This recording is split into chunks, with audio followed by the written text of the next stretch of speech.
if you're thinking about buying grill titanium, I would say go for it. Since I've got it, I enjoy it so much. So here it is ready to dry out after use. So leave it for about 3 days now to dry, and then I put it back together and use it. I really enjoyed.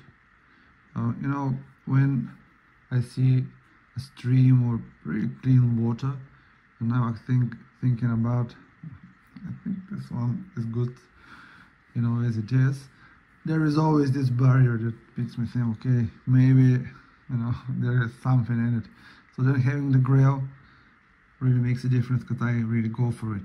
And then sometimes when there is really no water left, I use that as well as a way to hydrate myself. Otherwise, here is my water bottle.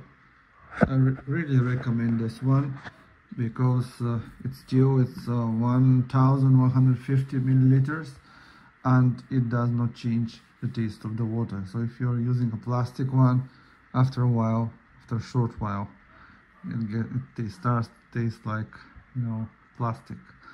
And with this one you don't get that. So it's always fresh. So that's my main bottle, and then I like to have this one around if I see something really, you know, tasty looking water, or if I run out of this, if I go longer trips, or if it's very hot, I know I run out of water, and then this body comes very handy.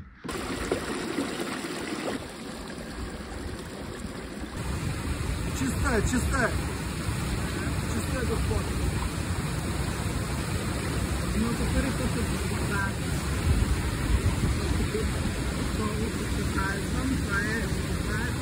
не е много голям, така смака устройството и започва да пречиства. В момента това е пречиствателния процес. Много бавно. Има ли сил? Трудно ли е да се пъхне? Не е трудно, защото съм много силен.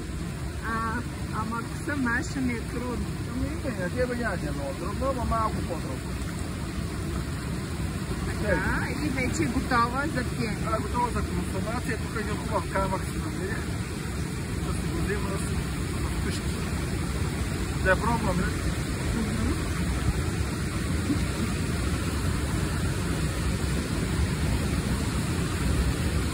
Много е добра. Ето си да пробвам.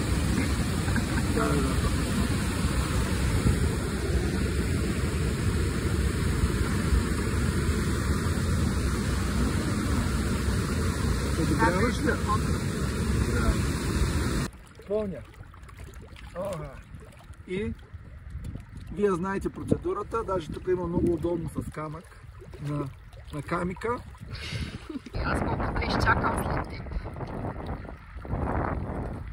Няма нужда да чакаш, защото водата е чудесна.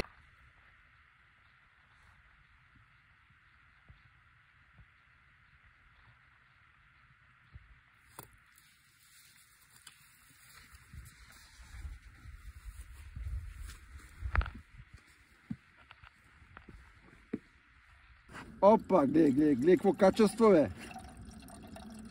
Слушай как чуролика. Майко, гледай, чисто хубаво. Дай пинем се, попробваме вкуса.